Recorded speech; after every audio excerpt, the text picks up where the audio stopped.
Ito ang Presidential Broadcast Service. Radyo Pilipinas. Radyo Publiko ng Bagong Pilipinas para sa Bagong Pilipino. Naghahatid ng mahahalagang balita at impormasyon na guugnay ng pamahalaan sa sambayanan. Tulay sa himpapawid ng serbisyo publiko. Radyo Pilipinas. Radyo Publiko. Ang boses ng Pangulo sa Iloilo. Radyo Pilipinas. 585 AM.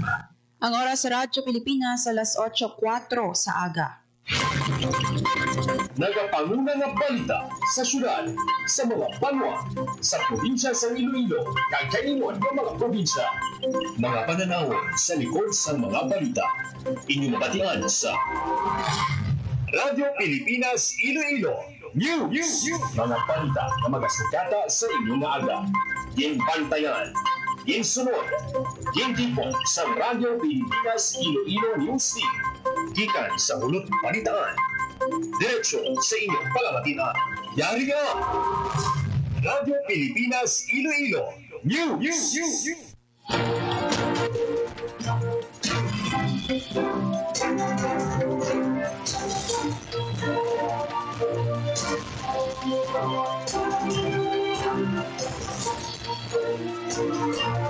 Mayong aga Pilipinas, mayong aga Western Visayas.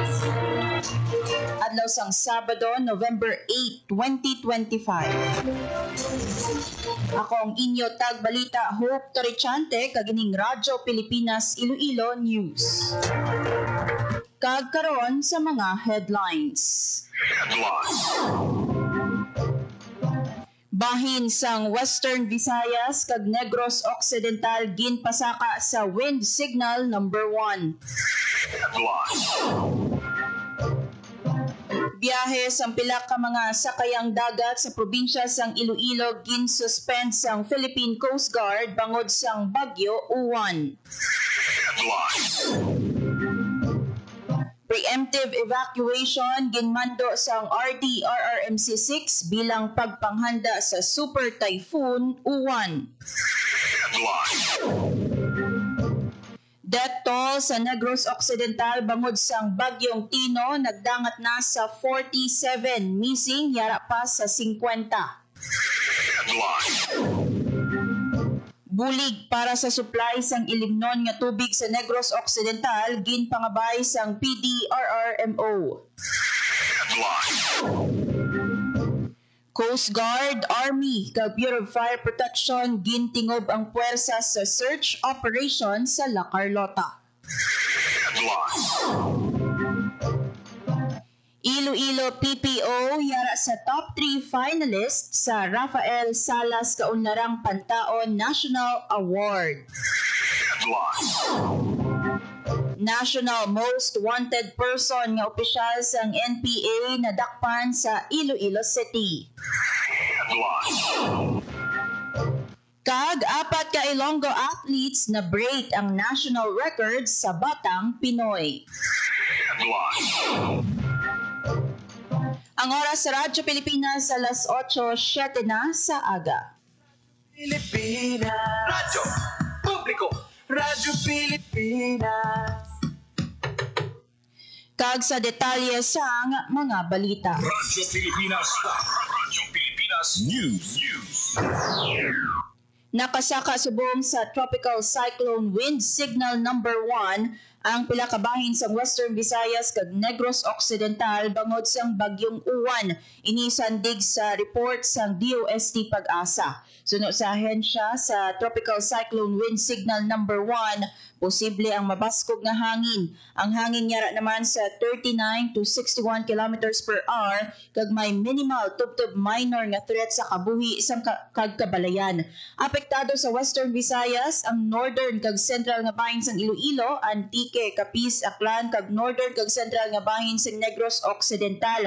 Kalakip ang Bacolod City kag iban pa nga kabanwahanan nga ginhingadlan sang Pag-asa sa ila latest advisory sa Negros Occidental signal number 1 sa City of Escalante, Toboso, Sagay City, Cadiz City, Calatrava, Manapla, City of Victorias, Enrique B. Magalona, Silay City, City of Talisay, San Carlos City, Salvador Benedicto, Murcia, kag Bacolod City. Sa northern kag central portions ng Iloilo naman, lakip ang Carles, Estancia, Balasan, San Dionisio, Concepcion, Batad, Sara, Ahuy, Barotac Viejo, San Rafael, Lemery, Lambunaw, Kalinog, Bingawan, Pasig City, San Enrique, Anilao, Banate, Dingle, Dueñas, Haniway, Badyangan, Mina, Pototan, Barotac, Nuevo, kag Dumangas. Bilog naman nga Capiz kag Aklan ang ara sa signal number 1 kag ang northern kag central portions ng Antique lakip na ang Pandan, Libertad, Sebaste, Culasi, Valderrama, Tibiao,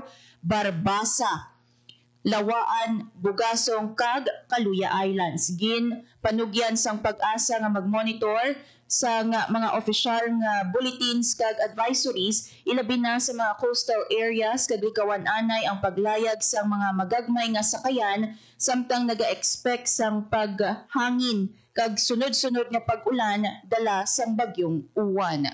Radyo Pilipinas. Radyo Pilipinas News. Sa kaangot nga balita, temporaryo nga ginsuspend sa Coast Guard Station Iloilo ang pila ka biyahe sa mga sakayang dagat sa probinsya sang Iloilo matapos nga mapaidalom sa tropical cyclone wind signal number 1 ang pila ka portion sang probinsya bangod sang bagyong Uwan. Suspendido ang biyahe sa mga sakayang dagat sa Carles, Estancia, Balasan, San Dionisio, Concepcion, Batad, Sara, kag Ahuy sa probinsya sang Iloilo. Ginpanugyan naman ni PCG Iloilo Commander Richard Gura ang mga mangingisda kag mga pumuluyo sa baybayon nga likawan anay nga magpangisda ukon magpalawod samtang malain pa ang panahon. Ginainyo man sang Coast Guard ang kooperasyon sang publiko agud masiguro ang safety sang tanan. Radyo Pilipinas. Radyo Pilipinas News. Ginmanduan sang Office of the Civil Defense Region 6 ang tanan nga provincial, city, kag municipal DRRMC sa Western Visayas nga magpatigayon sa preemptive evacuation sa mga lugar nga ginakabig high risk sa posible epekto sang Super Typhoon Uwan.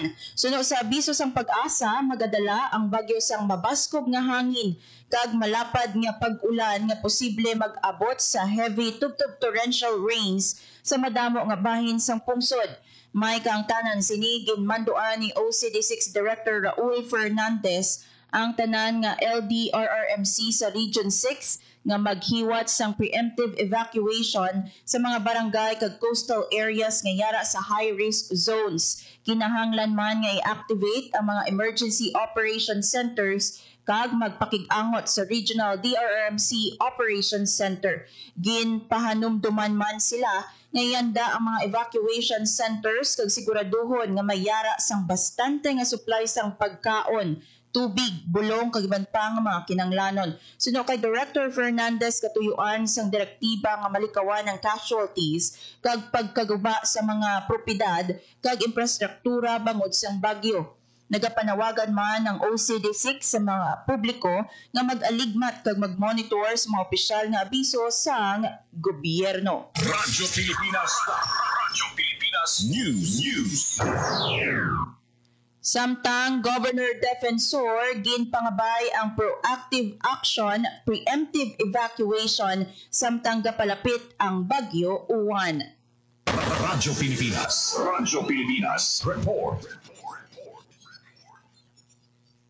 Nagpatawag sang Sinapol si Governor Arthur Defensor Jr. kaupod ang Provincial Community Defense Action Cluster agud hambalan sang temprano mga pagpanghanda sa Bagyo Uwan nga nagapasulod sa Philippine Area of Responsibility. Gin-highlight sa meeting ang paghatag atensyon sa mga vulnerable areas kaangay sa mga coastal barangays kag mga nabukid ni lugar nga prone sa storm surge kag landslides. Kinahanglan man ang preemptive evacuation bago pa man mag-abot ang bagyo. Sandig sa forecast sang pag-asa, posible maglandfall si Uwan sa Northern Luzon sa Domingo sang gabi o kun Lunes sang aga. Ang probinsya sang Iloilo naman, posible maka-eksperyensya sang kasarangan tubtub nga baskog nga ulan sa Domingo kag Lunes. Para sa Bagong Pilipinas, Hope Trichante, Radyo Pilipinas, Radyo Publiko. Radyo Pilipinas. Radyo Pilipinas Pilipinas News. Nagdangat na sa 47 ang numero sa mga napatay kag 50 pa ang padayon nga ginapangita sa Negros Occidental bangod sang pagpanghalit sang bagyong Tino. Ang mga insidente nga ini padayon pa nga gina-verify sa mga otoridad. Sa pinakauli nga datos sang Negros Occidental Provincial Disaster Risk Reduction and Management Office, 12 ang nabalhag na patay sa La Castellana, 7 sa Inigaran, 6 sa Bago City kag Moises Padilla, 4 sa La Carlota City kag Binalbagan, 3 sa San Carlos City, 2 sa Murcia kag may 1 sa Isabela kag Himamaylan. Samtang 50 ka missing, 18 ang ginapangita sa La Castellana, pareho nga may 11 sa La Carlota City kag Moises Padilla, 5 sa Bago City, 3 sa Isabela kag 2 sa Hinigaran. Sa subong nagapadayon ang verification pati na ang search and rescue operation sa mga otoridad sa mga apektado nga lugar. Radyo Pilipinas News.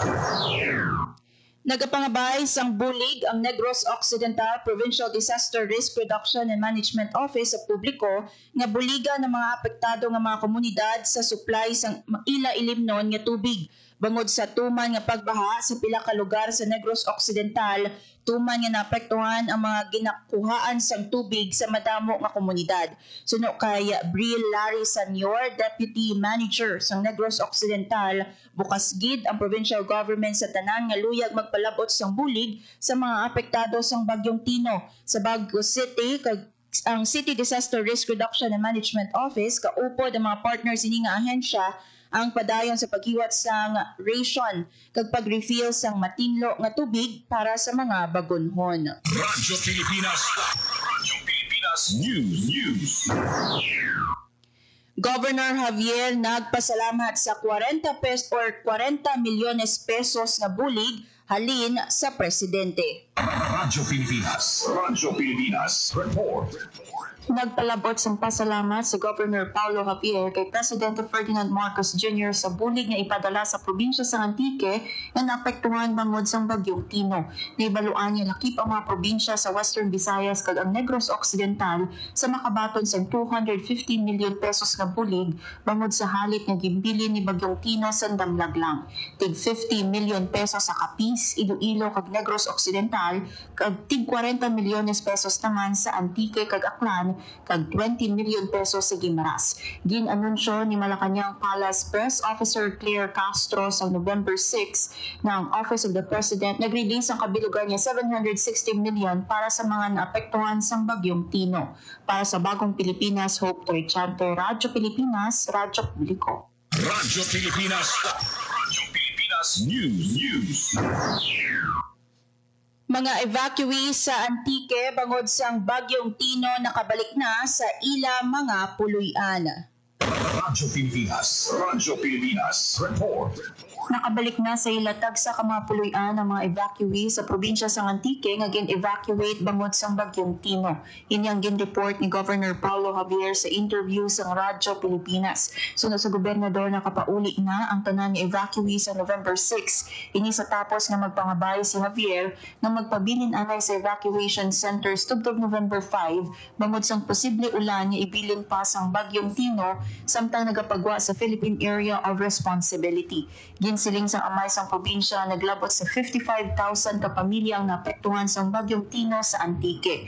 Nakabalik naman ang linya sang komunikasyon kag kuryente sa probinsya suno kay Governor Javier. Sa karon padayon ang relief operation sa Antique. Para sa Bagong Pilipinas, Hope Torrichante, Radyo Pilipinas, Radyo Publiko. Radyo Pilipinas News. Naglabot sa 10.6 million pesos ang kahalitan nga na-record sa sektor sa agrikultura sa Western Visayas bangod sang bagyong Tino. Base ni sa pinakauli nga situational report sa Office of the Civil Defense Region 6 kag sa ginpatigayon nga damage assessment sa Department of Agriculture Region 6. Sa nasambit nga report, 611 ka mga mangunguma kag mangingisda nga apektado samtang masobra 455 ka hektarya sang pananom ang nahalitan sa reyon. Pinakadako nga kahalitan ang na-record sa probinsya sang Iloilo nga naglabot sa 7.5 million pesos. Ginasundan sa Antique nga may masobra 3 million pesos kag aklan nga naka-record sang masobra 41,000 pesos. Padayon naman nga ginamonitor sang OCD6 kag DA6 ang kalaparon sang kahalitan agud makahatag sang bulig sa mga apektado nga mangunguma. Radyo Pilipinas. Radyo Pilipinas News. Naglabot sa 9.1 milyon ang kalitan sa infrastruktura sa Western Visayas bangod sang bagyong Tino. Inisandig sa pinakaulihing nga monitoring sa Regional Disaster Risk Reduction and Management Council 6. Sa nasambit nga datos, 3.31 milyon pesos ang na-record sa Aklan, 3.3 milyon pesos sa Guimaras, 1.5 milyon pesos sa Iloilo kag 990,000 pesos sa Antique. Ang mga nagkalagubang infrastruktura, mga taytay kag dalan sa nagkalain-lain nga bahin sa Western Visayas bangod sang bagyo. Radyo Pilipinas. Radyo Pilipinas News. Sa piyak na bahin, naglabot naman sa 8,336 kabalay sa Western Visayas ang naguba bangod sang bagyong Tino. Sa datos ng Office of the Civil Defense, 6,177 ang totally damaged, samtang 8,159 naman ang partially damaged. Pinakamadamo nga balay nga naguba ang na-record sa Iloilo nga naglabot sa masobra 5,700, ginsundan sang Aklan nga may 758, Capiz nga may 622, Antique nga may 601, kag Guimaras nga may 586. Sunod sa Office of the Civil Defense Region 6, magahatag sang bulig ang Department of Human Settlements and Urban Development sa mga naapektuhan nga residente, pero ang request ang kinahanglan maghalin sa lokal nga panguluhan. Ginpasiguro sang OCD6 ang padayon nga koordinasyon sa mga ahensya sang gobyerno para mabuligan ang mga apektado nga residente sa Western Visayas. Radyo Pilipinas. Radyo Pilipinas News. Padayon ang pagpanagdag sang bulig sang Negros Occidental Provincial Government sa mga individual kag pamilya nga apektado sang bagyong Tino. Kaupod ang mga LGU ginpatigayon ang house-to-house kag barangay level distribution agud masiguro nga ang mga bulig ang makalabot gid bisan sa pinakamalayo nga lugar sa probinsya. Kada food pack ang nagaunod sang bugas, canned goods, noodles kag iban pa nga mga kinanglanon para mabuligan ang mga pamilya nga makabangon sa nangin epekto sang bagyo. Radyo Pilipinas. Radyo Pilipinas News. Sa piyak nga bahin, ginpaambit sa Negros Occidental PDRRMO ang video footage nga kuha sa ginpatigayon nga aerial assessment sa Moises Padilla, La Castellana, kag La Carlota City. Katuyuan sini nga matumod ang kasangkaron sa halit nga dala sang bagyong Tino sa probinsya. Sunod sa PDRRMO, ang mga natipon nga datos gikan sa assessment ang importante sa pagplano sang mga ipatuman nga rehabilitasyon kag recovery efforts. Radyo Pilipinas. Radyo Pilipinas News. Naghiwat sa coordinated search, rescue, and retrieval operation sa La Carlota City, Negros Occidental ang mga personnel sa Philippine Coast Guard, Philippine Army, kag Bureau of Fire Protection. Iniagod pangitaon ang mga nadula nga residente sang Banwa kasunod sang pagbaha nga dala sang bagyong Tino. Ang mga personnel sang Philippine Coast Guard naghiwat sang water-based search and rescue sa suba sa Barangay Roberto Benedicto. Ang mga personnel sa Philippine Army Bravo Company kag La Carlota CDRRMO ang nagpangita naman sa kadutaan malapit sa suba. Samtang ang Special Rescue Unit sa Bureau of Fire Protection La Carlota ang nakatoka sa ground-based rescue operation malapit sa koridor sang suba. Sa labing ulihi nga interview sa Radyo Pilipinas sa Negros Occidental PDRRMO, may 11 katawo sa La Carlota City ang padayon nga ginapangita. Radyo Pilipinas. Radyo Pilipinas News. Ginapaambit sang La Castellana Municipal Disaster Risk Reduction and Management Office Ang pinakauli nga datos angot sa mga napatay kag missing sa ilaban wa kasunod sang pagpanghalit sang bagyong Tino as of 7 a.m. sang November 7, nagdangat na sa napulo ang napatay kag 18 ang padayon nga ginapangita. Sa pulo nga napatay, 6 ang gikan sa barangay Sag-ang, 2 sa barangay Kabagnaan kag may tig-isa sa mga barangay sang Lalagsan kag Robles. Radyo Pilipinas. Radyo Pilipinas News. Naglabot sa 1,692 ang numero sang damaged houses sa syudad sang Iloilo bangod sang bagyong Tino. Sa datos sang Iloilo City Emergency Operations Center as of November 6, yara sa 1,594 kabalay ang partially damaged, 98 naman ang totally damaged, halin sa 94 ka barangay sa syudad. Yara naman sa 5,459 kapamilya o kung masobra 19,000 ka individual ang naapektuhan sang bagyo. Radyo Pilipinas. Radyo Pilipinas News.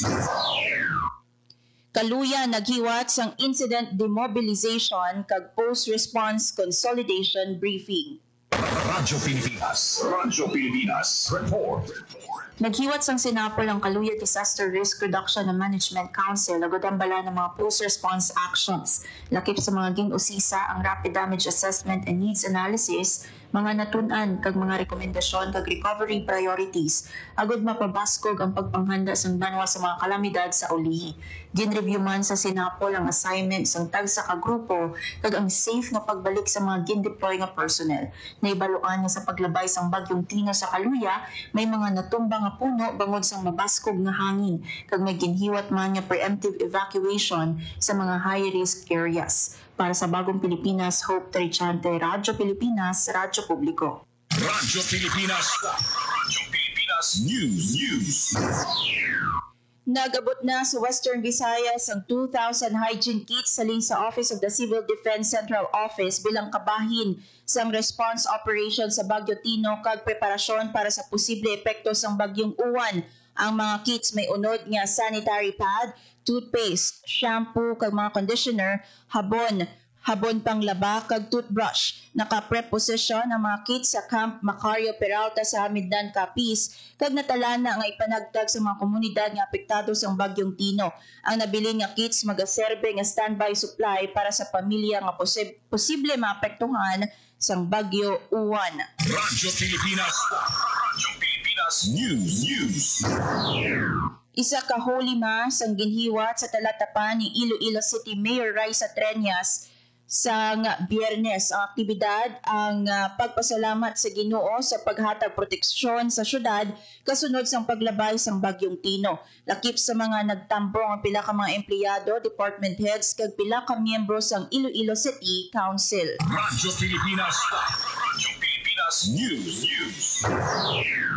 Nagbulig ang Provincial Disaster Risk Reduction and Management Office, Iloilo kag Municipal Disaster Risk Reduction and Management Office, MDRRMO Mina, sa Provincial Social Welfare and Development Office sa paghakot sa mga preposition ng mga relief goods sa Mina Evacuation Center. Ang mga relief goods kabahin sa mga pagpanghanda sa probinsya para masiguro ang timely nga pagpanagtag sang bulig sa mga maapektuhan sang kalamidad. Ang inisyatiba pagpakita sang commitment sang provincial government sa disaster response kag community resilience. Radyo Pilipinas. Radyo Pilipinas News. Ginadusos ang Philippine Coast Guard, Western Visayas sa lokal nga panguluhan sa Guimaras ang pagpatuman sang eye care program sa mga coastal communities sa probinsya. Sa ginpatigayon nga courtesy visit sang PCG Western Visayas kay Governor Lucille Nava, ginpahayag sa ahensya nga ang programa magapatigayon sang serye sing paghanas sa mga coastal communities agud mapabakod ang kahandaan sa mga residente sa tion sang kalamidad kag mapasangkad ang ila abilidad sa pagresponde sa mga emerhensya. Nagpasalamat naman si Governor Nava sa mga personnel sang PCG sa ilang bulig kag dedikasyon ilabi na sa paglaslas sang Bagyong Tino sa probinsya. Gindayaw man sa gobernador ang padayon ng serbisyo sang PCG para sa safety sa mga Gimarasnon. Radyo Pilipinas. Radyo Pilipinas News. Ginbato ng Vice Governor Lian Dibuque kag Provincial Administrator Raul Banya si Consul General Zhang Zhen sang People's Republic of China sa iya courtesy visit sa Iloilo Provincial Capital. Kaupod sang Consul General sanday Consul Song Jinpei kag Vice Consul Yu Mingyang. Ara man si Dr. Henry Chusoy, Chairman Emeritus sang Iloilo San Yat-sen High School Board of Trustees. Ang mga dignitaries magaupo si Ka-Shin nga anniversary gala night sang Iloilo San Yat-sen High School. Radyo Pilipinas News. Ang probinsya sang Iloilo paagi sa Provincial Population Office ang isa sa top 3 national finalists sa Rafael M. Salas Kaunlarang Pantao National Award sang Commission on Population and Development. Magapaindis-indis ang Iloilo para sa pinakamataas nga pwesto sa kategorya probinsyal. Ang mga nagdaog iga-anunsyo sa awarding ceremony sa November 26 sa Eastwood Richmond Hotel, Quezon City. Ang Rafael M. Salas Kaunlarang Pantao nagapasidungog sa mga local government unit na nakahimo sang dalagko nga mga tikang sa pagpasanyog sang inklusibo kag tayuyon nga pag-uswag pinaagi sa epektibo nga programa sa populasyon kag pag-uswag. Radyo Pilipinas News. Paagi sa pagtipig sang oral health, matipigan man ang ikaayong lawas sa iban pa nga mga balatian. Sa ginpatawag nga press con sa Department of Health, Center for Health and Development, ginatagan pagtamod ni Dr. Ramon Mateo Grecia, Dentistry, Oral Health and Men's Health Program Coordinator sa DOH Western Visayas, ang importansya sang pagpasangkad sa edukasyon sa oral health care agud malikawan ang pagduhaw sang oral diseases nga mahimo magresulta sa iban pa nga mga masakit. Lakip na diri ang regular nga pag-toothbrush, pag-avail sang preventive oral care paagi sa consultation package nga sakop sang PhilHealth. Radyo Pilipinas News. Bugal sang probinsya sang Iloilo ang 4 ka Ilonggo athletes matapos ma-break ang national record sa Batang Pinoy 2025 National Championship sa ginpatigayon sa General Santos City. Si Franklin Catera sang Tigbawan nag-set sang panibag-o nga record sa boys high jump matapos makuha ang 2.04 meters nga record sa diin iya man nga nalagpasan ang iya previous record. Samtang si Kian Labar sang Dingle nag-set man sang new record sa 400 meter dash sa oras nga 48.84 seconds. Iya na break ang old record nga 49.3 seconds. Nagpakita man sang iya abilidad si Winnie Paclibar sang Ahoy sa javelin throw sang na-break man sini ang record sa javelin throw matapos makahaboy sang 54.99 meters. Si Christian Dominic Hubag sang Pavia na break man ang record nga 800 meter run sa oras nga 2.01. Ang record-breaking performances ng Ilonggo athletes nagapakita sa mabasko nga presensya sa probinsya sa patag sang athletics. Padayon ang suporta sang Iloilo Provincial Government sa mga atleta nga nagahandom nga magpangibabaw sa nasyonal nga level. Radyo Pilipinas News. Ang oras sa Radyo Pilipinas sa alas 8:32 sa aga. Radyo Pilipinas. Radyo Publiko. Radyo Pilipinas. Kagamayad tong mga balita nga natipon sang Radyo Pilipinas Iloilo News Team. Radyo Pilipinas. Magpabilin nga naka-follow sa Radyo Pilipinas Iloilo para updated sa mga hitabo sa Western Visayas.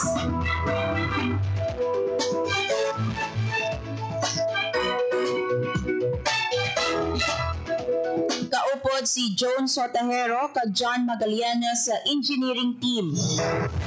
Para sa Bagong Pilipinas, ini si Hope Tarichante, Radyo Pilipinas, Radyo Publiko.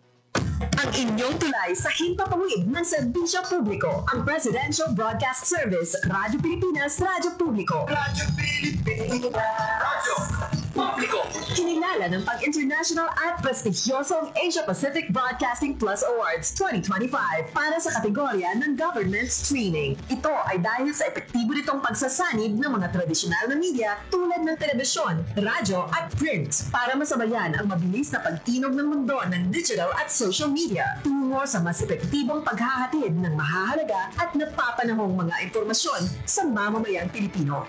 Kinilala rin ang Radyo Pilipinas dahil sa patuloy na pag-akyat ng rating. Ngayon ay matatag sa pang-4 na pwesto sa Mega Manila ayon sa pinakahuling Nielsen Radio Audience Measurement Survey. At sa social media, nakamit ang higit 2,000% pagtaas ng bilang ng mga sumusubaybay sa Radyo Pilipinas page sa unang bahagi ng 2025. Patunay ito na ang inyong Radyo Pilipinas Radyo Publiko ay tunay na kaagapay ng inyong pamahalaan sa paghahatid ng serbisyo sa mga mamamayang Pilipino. Mula sa aming lahat, sa ngalan ng inyong pamunuan at mga kawani ng Presidential Broadcast Service, kasama ang inyong mga himpilan ng Radyo Pilipinas sa buong kapuluan. Maraming salamat po sa inyong lahat, sa inyong pagtangkilik at pagkilala. Radyo Pilipinas. Radyo Publiko.